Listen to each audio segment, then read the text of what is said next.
The Hindu news పేపర్లో important articles చూద్దాం ఈరోజు. అండ్ ఆల్సో ఇంపార్టెంట్ సినోనిమ్స్ అంటే వాటి మీనింగ్స్ కూడా చూద్దాం.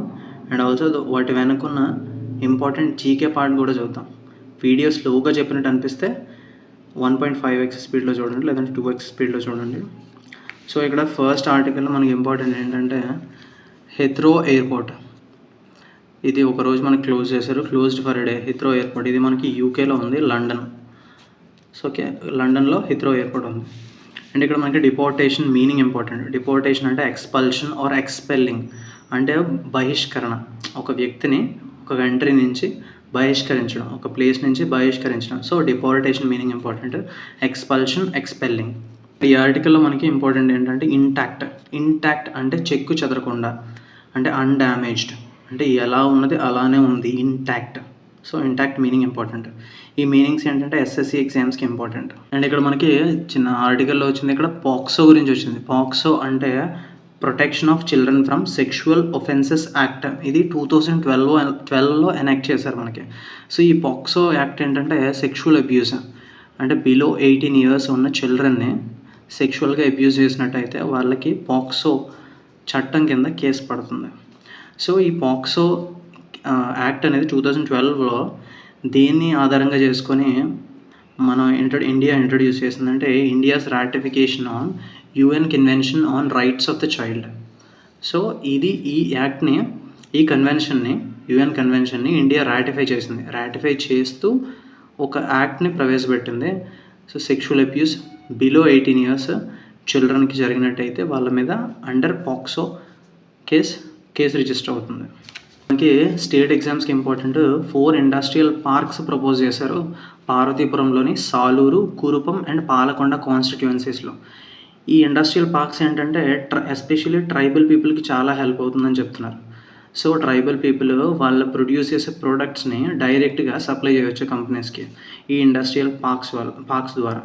సో ఇండస్ట్రియల్ పార్క్స్లో ఏంటంటే ఆంటర్ప్రెన్యూర్స్ ఉంటారు కదా, ఎవరైతే బిజినెస్ ఆంటర్ప్రెన్యూర్స్ ఉంటారో వాళ్ళకి చాలా కన్సెషన్స్ ఇస్తున్నారు అని చెప్తున్నారు.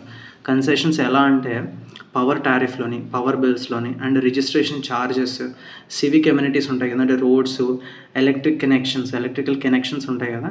సో వీటన్నిటిలో వాళ్ళకి కన్సెషన్స్ ప్రొవైడ్ చేస్తామని చెప్తున్నారు.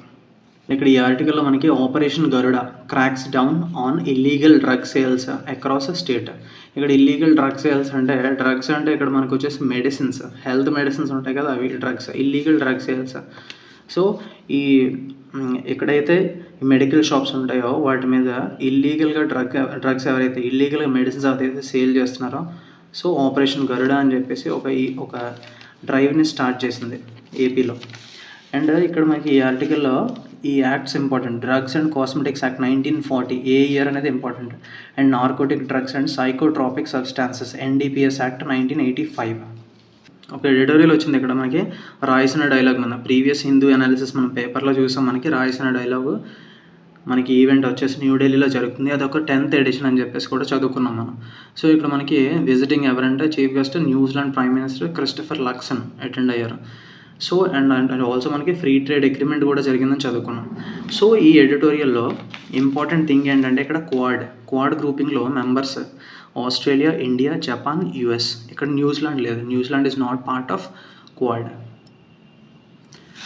అండ్ ఆల్సో ఇక్కడ ఆర్సెప్ గ్రూపింగ్. ఆర్సెప్ అంటే రీజనల్ కాంప్రహెన్సివ్ ఎకనామిక్ పార్ట్నర్షిప్. ఇందులో న్యూజిలాండ్ మెంబర్, కానీ India is not a member. India's decision to exit RCEP ఇక్కడ మనకి. సో ఆర్సెప్ అంటే రీజనల్ కాంప్రహెన్సివ్ ఎకనామిక్ పార్ట్నర్షిప్. ఇది సౌత్ ఈస్ట్ ఏషియన్ కంట్రీస్ ఉంటాయి ఎక్కువగా ఇందులో. So India is not part of this grouping. And ఇక్కడ మనకి IORA Indian Ocean Rim Association గురించి ఒక ఎడిటోరియల్ వచ్చింది. దీన్ని మనం బ్రీఫ్గా చూద్దాం, ఇంపార్టెంట్ పాయింట్స్ చూద్దాం. సో ఇదేంటంటే ఇండియన్ ఓషన్ రిమ్ అసోసియేషన్లో 23 మెంబర్ స్టేట్స్ ఉంటాయి. ఈ మెంబర్ స్టేట్స్ ఏంటంటే ఇండియన్ ఓషన్ ఉంటుంది కదా, ఇండియన్ ఓషన్ ఆనుకొని ఉన్న కంట్రీస్ ఉంటాయి కదా, ఆ కంట్రీస్ ఒక గ్రూపింగ్ ఫామ్ అయ్యాయి, ఇండియన్ ఓషన్ రిమ్ అసోసియేషన్. ఇది యాక్చువల్గా ఎందుకు ఫామ్ అయిందంటే ఈ ఐడియా ఎవరు ఇచ్చారు అంటే Nelson Mandela South African leader. ఈయన మన ఇండియా 1995లో విజిట్ చేశారు. సో 1995లో ఇండియా విజిట్ చేసినప్పుడు ఈ ఐడియాని ప్రపోజ్ చేశారు. సో దాని పరంగానే మార్చ్ 7th ఆఫ్ 1997లో ఇండియన్ ఓషన్ రిమ్ అసోసియేషన్ అనేది మనకి ఫామ్ అయింది. అండ్ దీని సెక్రటేరియట్ వచ్చేసి మారిషియస్లో ఉంది. అండ్ ఇక్కడ మనకి ఇంపార్టెంట్ పాయింట్ ఏంటంటే China is not a member of Indian Ocean Rim Association, but ఇది ఒక డైలాగ్ పార్ట్నర్, మెంబర్ స్టేట్ కాదు, ఇది ఒక డైలాగ్ పార్ట్నర్. ఇది ఇంపార్టెంట్ పాయింట్ గుర్తుపెట్టుకోవాలి. సో 23 మెంబర్ స్టేట్స్ ఉన్నాయి. అండ్ దీన్ని బ్రీఫ్గా చూద్దాం. దీని ఇంపార్టెంట్ పాయింట్స్ ఏంటంటే ఇది open regionalism, promotes open regionalism. ఏ కంట్రీస్ అంటే between the countries of Asia, Africa and Australia. ఈ ఇండియన్ ఓషన్ అనేది ఈ మొత్తం కాంటినెంట్స్గా ఆనుకుని ఉంది. So some of the countries ఏవైతే ఇండియన్ ఓషన్ బార్డర్గా చేసుకుని ఉన్నాయో సో ఆ కంట్రీస్ ఓపెన్ రీజనలిజంని ప్రమోట్ చేస్తుంది, connected by Indian Ocean waters. Okay. And ఇక్కడ మనకి ఈ ఎడిటోరియల్ ఎందుకు వచ్చిందంటే ఇండియా లీడర్షిప్ చైర్ చేస్తుంది, అంటే step up to chair IORA Indian Ocean Rim association from November 2025. So ప్రస్తుతం వైస్ చైర్గా ఉంది, ఇప్పుడు చైర్మన్షిప్ తీసుకుంటుంది November 2025లో. సో మనకి ఇండియాకి నెక్స్ట్ ఓవర్ ద 2 years పాటు మనకి చైర్మన్షిప్ ఉంటుంది. సో 3 ప్రయారిటీస్ మీద ఫోకస్ చేద్దాము అని చెప్పేసి ఇచ్చారు ఇక్కడ మనకి. Creating funding opportunities to enlarge IORA's budget. ఈ గ్రూపింగ్ ఒక బడ్జెట్ ఉంటుంది కదా, సో దానికి ఫండింగ్ ఆపర్చునిటీస్ ఎన్లార్జ్ చేయాలని, అండ్ ఆల్సో టెక్నాలజీని ఇంటిగ్రేట్ చేయాలి డేటా మేనేజ్మెంట్ కోసం అండ్ పాలసీ అనాలిసిస్ కోసం. అండ్ ఆల్సో థర్డ్ పాయింట్ ఏంటంటే creating maritime ready courses with academic and research institutions using collaborations. And maritime ready courses కూడా ready చేయాలి, academic రీసెర్చ్ను కూడా ఇన్స్టిట్యూషన్స్తో collaborate అయ్యి రీసెర్చ్ కూడా జరపాలి అని చెప్పేసి. సో దీన్ని బ్రీఫ్గా ఇండియన్ ఓషన్ రీజియన్ గురించి చూద్దాం. ఇది సబ్సెట్ ఆఫ్ ఇండో పెసిఫిక్ అంటే ఇండియన్ ఓషన్, పెసిఫిక్ ఓషన్ ఈ ఆల్రెడీ ఒక గ్రూపింగ్ ఉంది ఇండో పెసిఫిక్. దీనికి subset grouping Indian Ocean region. And Indian Ocean వచ్చేసి 2/3 ఆఫ్ హ్యూమానిటీని home to 2/3 of humanity. And rich and diverse marine life ఉందని చెప్తున్నారు. And transports ఈ ఇండియన్ ఓషన్ ద్వారా 75% ఆఫ్ గ్లోబల్ ట్రేడ్ వెళ్తుంది and 50% of daily oil consumption. So ఈ maritime route ద్వారా, Indian ocean route ద్వారా 75% గ్లోబల్ ట్రేడ్ జరుగుతుంది, 50% 50% డైలీ ఆయిల్ కన్సంప్షన్ కూడా జరుగుతుంది. And $1 trillion in goods and services produce చేస్తుంది. అండ్ కాకపోతే కొన్ని ఛాలెంజెస్ కూడా ఉన్నాయి ఇక్కడ. ఏంటంటే పూర్ డెవలప్మెంట్, ఈ రీజియన్ అనేది పూర్ డెవలప్మెంట్ ఉంది ఇందులో. అండ్ పొలిటికల్ సిస్టమ్స్ కూడా ట్రబుల్లో ఉన్నాయి, ఎందుకంటే మయన్మార్లోని, బంగ్లాదేశ్లోని సో పొలిటికల్ కూప్స్ జరిగాయి కదా, సో ట్రబుల్డ్ పొలిటికల్ సిస్టమ్స్ ఉన్నాయి. And climate change induced disasters జరుగుతున్నాయి, ఎన్వైరన్మెంటల్ డీగ్రేడేషన్ ఒక problem. And also piracy, terrorism, human and drug trafficking, ఇవన్నీ సెక్యూరిటీ ఛాలెంజెస్ కూడా ఉన్నాయి. అండ్ ఈ ప్రాబ్లమ్స్ని ఫేస్ చేస్తుంది ఈ రీజియన్ అని చెప్పేసి ఇచ్చారు.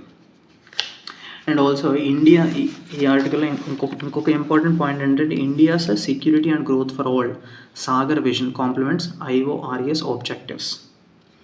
సో ఇండియాస్ ఇనిషియేటివ్ ఇది, security and growth for all అనేది ఒక విజన్, ఇండియాస్ విజన్.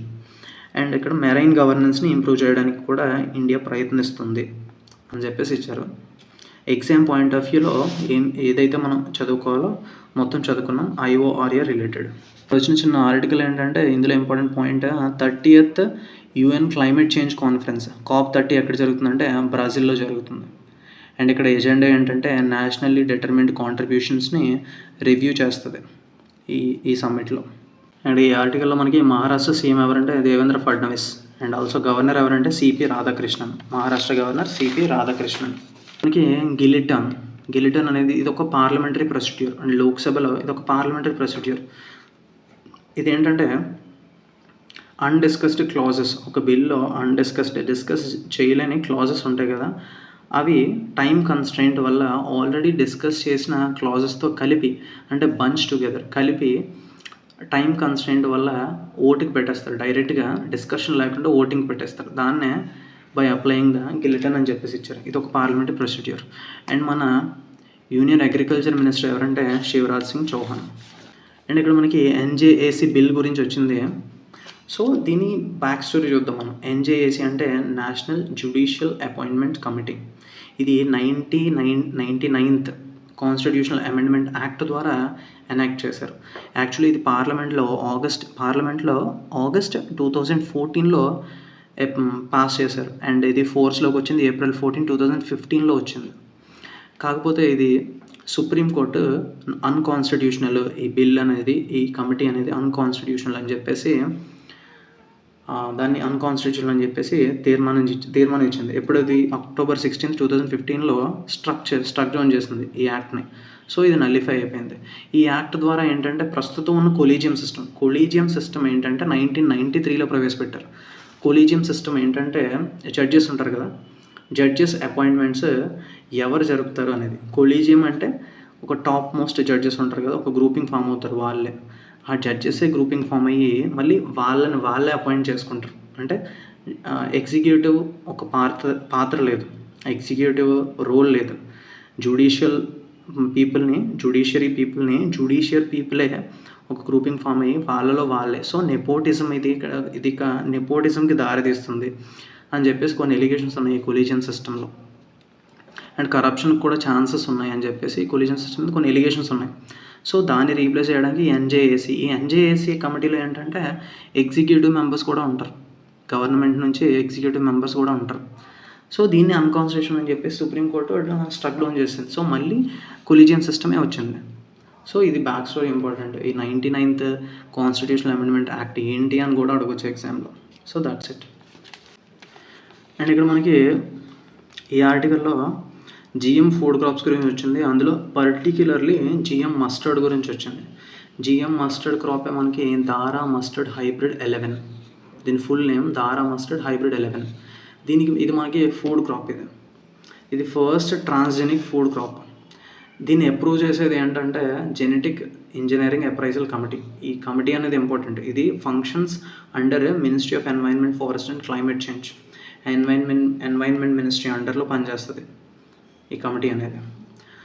సో ఇక్కడ ఇంపార్టెంట్ థింగ్ ఏంటంటే ఆల్రెడీ ఇంతకుముందు మనకి జిఎం క్రాప్ కింద బీటీ కాటన్ అనేది ఒక్కటే ఉండేది.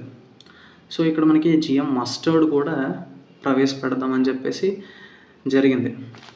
కాకపోతే దీనివల్ల ఉపయోగాలు ఏంటంటే హై ఈల్డ్ వస్తుంది. అండ్ హెర్బిసైడ్ అంటే ఇన్సెక్ట్స్ని చంపడానికి, ఇన్సెక్టిసైడ్స్, హెర్బిసైడ్ టాలరెంట్ పురుగుల మందులు ఉంటాయి కదా, దాని నుంచి పురుగుల నుంచి టాలరెన్స్, ఈ క్రాప్స్కి మంచి టాలరెన్స్ ఉండదు. అంటే బేసికలీ ఇది ఒక హైబ్రిడ్ క్రాప్. అండ్ డ్రాట్ నుంచి కూడా, విపరీతమైన డ్రాట్లో కూడా ఈ క్రాప్ అనేది బతుకుతుంది. అండ్ షెల్ఫ్ లైఫ్ అంటే ఎక్కువ రోజులు నిల్వ ఉండడం ఈ క్రాప్ అనేది, ఆ ప్రోడక్ట్ అనేది. సో అండ్ న్యూట్రిటివ్ వాల్యూ కూడా పెరుగుతుంది ఈ క్రాప్లో, న్యూట్రిషనల్ వాల్యూస్ కూడా ఎక్కువ ఉంటాయి. సో దీనివల్ల ఈ జిఎం మస్టర్డ్ క్రాప్ అనేది కమర్షియల్ కల్టివేషన్కి వస్తే చాలా ఉపయోగపడుతుంది ఫార్మర్స్కి అని చెప్పేసి దీన్ని ఇంట్రడ్యూస్ చేశారు. అండ్ ఆల్సో దీని రిలేటెడ్ ఒకటి చూద్దాం. ఇది కార్టగినా ప్రోటోకాల్. అంటే ఇది రిలేటెడ్ టు బయోసేఫ్టీ 2000లో ఎనాక్ట్ చేసిన కార్టగినా ప్రోటోకాల్ రిలేటెడ్ టు బయోసేఫ్టీ. అంటే లివింగ్ మోడిఫైడ్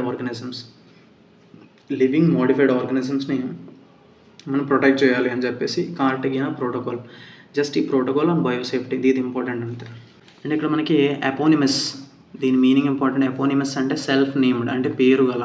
ఇక్కడ బొబ్బిలి వెనక్కి జిఐ ట్యాగ్ ఉంది. జిఐ ట్యాగ్ గురించి మనం ప్రీవియస్ వీడియోలో చూసుకున్నాం. జిఐ ట్యాగ్ అంటే ఎందుకు ఇస్తారు ఏంటి అని చెప్పేసి. సో జిఐ ట్యాగ్ మనకి బొబ్బిలి వెనక్కి 2011లో ఇచ్చారు. అండ్ ఇక్కడ మనకి మహాకవి గురజాడ అప్పారావు గారికి ఒక మ్యూజియం కట్టాలి అని చెప్పేసి ఒక ప్రపోజల్ ఉంది. సో ఆయన హౌస్ని మ్యూజియం కింద కన్వర్ట్ చేయాలని చెప్పేసి. సో ఈయన 1862లో జన్మించారు, 1915లో చనిపోయారు. అండ్ ఈయన విజయనగరానికి చెందిన వ్యక్తి, విజయనగరంకి. అండ్ ఈయన ప్రముఖమైన రచన కన్యాశుల్కం, చాలా important and very much famous అది. అండ్ ఇందులో మనకి సోషియో ఎకనామిక్ ఇష్యూస్ గురించి హైలైట్ చేస్తుంది కన్యాశుల్కం అనేది. 1892లో రాశారు ఇది. అండ్ ఈయనకి వేరే బిరుదులు కూడా ఉన్నాయి. కవిశేఖర్ అనే బిరుదులు ఉన్నాయి, అభ్యుదయ కవితా పితామహ అనే బిరుదు కూడా ఉంది.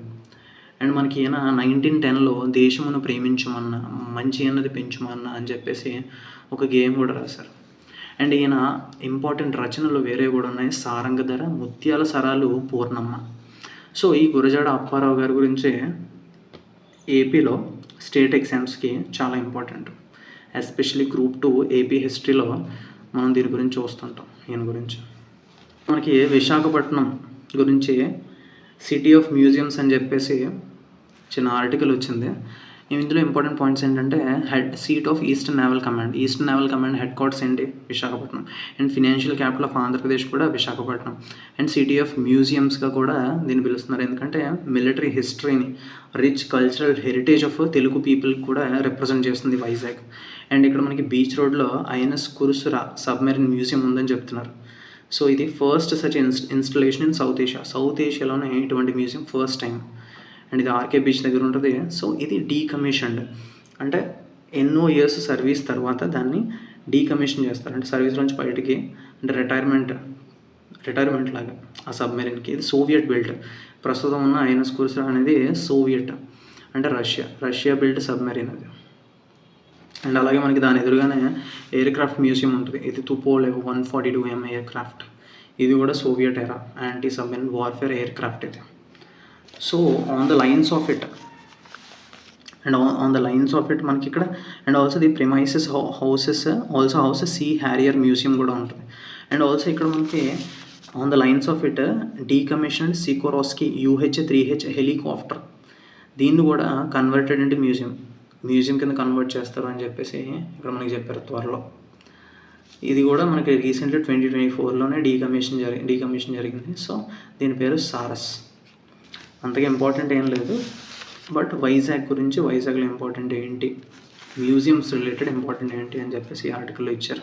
అండ్ ఇక్కడ మనకి వెరీ మచ్ ఇంపార్టెంట్ ఆర్టికల్ 1757లో మనకి బ్యాటిల్ ఆఫ్ ప్లాసీ జరిగింది. ఎవరెవరి మధ్య జరిగింది, హిస్టరీలో ఇంపార్టెంట్. ఇది East India Company forces led by Robert Clive. ఒక పక్కన రాబర్ట్ క్లైవ్ కిని and other side Nawab of Bengal సిరాజుద్దౌలాకి. ఎప్పుడు అంటే ఈ సిరాజుద్దౌలాకి ఫ్రెంచ్ సపోర్ట్ ఉంది. January 23, 1757లో జరిగింది.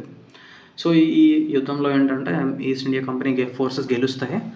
సో ఇండియన్ సబ్ కాంటినెంట్ మీద సరైన పట్టు సాధిస్తారు ఇంకా ఆ యుద్ధం నుంచి. And also the Bobbili kingdom గురించి ఎక్కువ ఇచ్చారు, ఎందుకంటే ఈ బొబ్బిలి ఇక్కడ మ్యూజియం ఒకటి ఉంది. సో దాని రిలేటెడ్ ఒక మహల్ కూడా ఉంది. సో దాని రిలేటెడ్ కొంచెం బ్యాక్గ్రౌండ్ స్టోరీ ఇచ్చారు, దాని గురించి చూద్దాం, ఇంపార్టెంట్ థింగ్స్ చూద్దాం. So Bobbili Kingdom 350 years ago establish చేశారు. ఎవరు, పెదరాయుడు అనే కింగ్ ఎస్టాబ్లిష్ చేశారు. ఈ పెదరాయుడు అనే కింగ్ వెంకటగిరి నియర్ నెల్లూరు అక్కడ చెందినవాడి. ఈయన ముఘల్స్కి హెల్ప్ చేస్తాడు. ఎందుకు హెల్ప్ చేస్తాడంటే ఈ ముఘల్స్ కళింగ రాజుల్ని అటాక్ చేయడానికి ఈ పెదరాయుడు అనే వ్యక్తి ముఘల్స్కి సహాయపడతాడు 1652లో. సహాయపడినందుకు గాను ప్రస్తుతం ఉన్న శ్రీకాకుళం అండ్ రాజాం ఏరియాని ఈ పెదరాయుడికి గిఫ్ట్గా ఇస్తే ఈయన అక్కడికి వెళ్ళి బొబ్బిలి సామ్రాజ్యాన్ని స్థాపిస్తాడు. ఎవరు, పెదరాయుడు అనే వ్యక్తి బొబ్బిలి సామ్రాజ్యాన్ని స్థాపిస్తాడు. So currently Rajam and Bobbili ఇవి కలిపి ప్రస్తుతం 40 kilometers అపార్ట్, అంటే 40 kilometers ఉండే ఆ రెండింటి మధ్య, ఆ ప్లేసెస్ మధ్య. సో అక్కడికి వెళ్ళి ఈయన బొబ్బిలి రాజ్యాన్ని స్థాపిస్తారు. సో స్థాపించిన తర్వాత అండ్ ఆల్సో అదే టైంలో ద ఫ్రెంచ్కి విజయనగరం కింగ్కి ఫ్రెండ్లీ టైస్ కూడా ఉంటాయి. సో బుస్సీ అనే అధికారి ఉంటాడు ఫ్రెంచ్లో. ఈయన సహాయంతో విజయనగర కింగ్ విజయరామరాజు అని ఉంటారు. విజయరామరాజు ఈయన వచ్చేసి ఈ బొబ్బిలి రాజ్యం మీద దాడి చేస్తాడు. దాడి చేయడంతో అక్కడ రంగారావు అనే కింగ్ ఉంటారు, రాజా రంగారావు అని ఉంటారు, ఆయన చంపేస్తాడు విజయరామరాజు వెళ్ళి. చంపేయడంతో ఆయన బావమరిది బ్రదర్ ఇన్ లా తాండ్ర పాపారాయుడు, ఈయన పేరు వినే ఉంటారు, చాలా ఫేమస్. సో ఇది తాండ్ర పాపారాయుడు గారు వెళ్ళి విజయరామరాజుని చంపేస్తారు. సో బోత్ అంటే విజయనగర కింగ్డమ్కి అండ్ ఆల్సో బొబ్బిలి రాజ్యంకి కూడా both sides kings main persons చనిపోతారు. సో అట్ లాస్ట్ ఇదేంటంటే యూరోపియన్స్ ప్లే చేసిన గేమ్, అంటే mere pawns in the games of European powers అని చెప్పేసి తెలుసుకుంటారు. So that's it. ఇది ఒక చిన్న స్టోరీ లాగా ఇంపార్టెంట్. అండ్ ఆల్సో మనకి ఇక్కడ వెంటనే ఈ January 23, 1757లో బ్యాటిల్ ఆఫ్ ప్లాసీ జరుగుతుంది కదా, దాని వెంటనే జరిగిన యుద్ధమే బొబ్బిలి యుద్ధం కూడా 1757లోనే జరుగుతుంది. కాకపోతే వన్ డే నెక్స్ట్ January 24లో జరుగుతుంది బ్యాటిల్ ఆఫ్ బొబ్బిలి. ఎవరెవరికి అంటే Vijayaramaraju of Vijayanagara Kingdom and Bobbili రాజ్యానికి, అంటే రంగారావు బొబ్బిలి రాజ్యానికి. సో ఇక్కడ విజయనగర కింగ్డమ్కి ఫ్రెంచ్ మిలిటరీ సపోర్ట్ ఉంటుంది. సికిల్ సెల్ ఎనీమియా అనేది జెనెటిక్ బ్లడ్ డిజార్డర్. ఇక్కడ యాక్చువల్గా RBCs and red blood cells ఉంటాయి కదా, red blood cells actual life span 120 days. But ఇక్కడ ఈ డిజీజ్ వచ్చినట్టయితే అవి 10 to 20 daysలోనే ఎక్స్పైర్ అయిపోతాయి, అంటే చనిపోతాయి. దాని లైఫ్ టైమ్ 10 to 20 days వరకే ఉంటుంది. యాక్చువల్గా ఇవి రౌండ్ ఓవల్ షేప్లో ఉంటాయి ఆర్బీసీస్, రెడ్ బ్లడ్ సెల్స్. ఇవి బ్లడ్ని ఆక్సిజన్ ట్రాన్స్పోర్ట్ చేయడానికి ఉపయోగపడతాయి. So one part of the body to another part ఉపయోగపడతాయి. సో ఇవి ఏంటంటే ఫ్రీ మూమెంట్ని బ్లాక్ చేస్తాయి, అంటే సికిల్ షేప్లో మారిపోతాయి. సికిల్ షేప్ అంటే కొడవలి ఉంటుంది కదా, కొడవలి ఆ టైప్లో ఇవి రౌండ్గా ఉన్నవి కాస్త ఆ షేప్లో మారిపోయి బ్లాక్ అయిపోతాయి ఒక దగ్గర. సో దానివల్ల ఆర్గన్స్ అనేవి పొంగడం అది జరుగుతుంది, అంటే ఉబ్బడం, అంటే స్వెల్లింగ్ వస్తుంది ఆర్గన్స్లో. సో అండ్ ఆక్సిజన్ ట్రాన్స్పోర్ట్ అవ్వదు ప్రతి పార్ట్కి కూడా. సో ఈ సికిల్ సెల్ ఎనీమియా అనేది పార్వతీపురం మన్యం డిస్ట్రిక్ట్లో వెరీ బిగ్ ఇష్యూ అని చెప్పేసి ఈ ఆర్టికల్ వచ్చింది మనకి. సో దాన్ని అర్జెంటుగా మనం అడ్రస్ చేయాలి, ఏదో ఒక సొల్యూషన్ తీసుకురావాలని చెప్పేసి ఈ ఆర్టికల్ మొత్తం ఇచ్చారు. సో ఇది ఒక genetic blood disorder related to RBCs అంటే హీమోగ్లోబిన్. అండ్ ఈ ఆర్టికల్లో మనకి Namibia first female president Netumbo Nandi-Ndaitwah. So first female president. And Namibia capital Windhoek. Namibia capital ఏంటంటే విండ్ హక్. సో ఇది బ్యాంకింగ్ ఎగ్జామ్స్కి ఇంపార్టెంట్.